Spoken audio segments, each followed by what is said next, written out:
homemade na chili garlic oil, madali lang pala ito gawin at mas masarap pa. At kung mahilig ka rin ito at gusto mo na lang gumawa sa bahay, tara samahan mo akong magluto.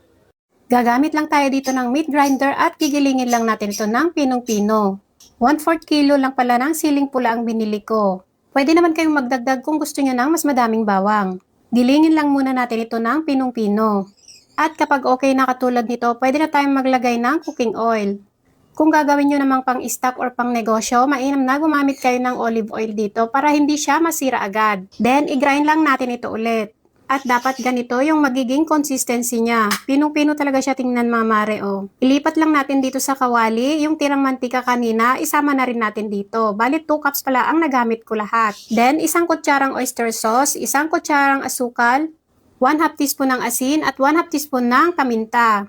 Buksan ang kalan at haluin na natin ito ng tuloy-tuloy. Then, lulutuin lang natin ito ng hanggang 20 minuto. Tuloy-tuloy lang din dapat ang paghalo para hindi dumikit at masunog yung ilalim niya. And after 20 minutes, maglagay ng isang kutsarang suka. Huwag muna itong hahaluin agad. At hinaan na ang apoy. Then, lutuin lang ito ulit ng another 5 minutes.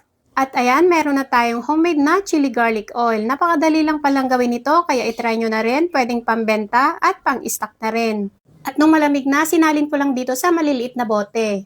Hindi ako mahilig sa maanghang, kaya yung iba ipapamigay ko na lang. Tingnan nyo naman mga mare, oh, ang ganda ng kanyang kulay. Chili oil talaga siyang tingnan.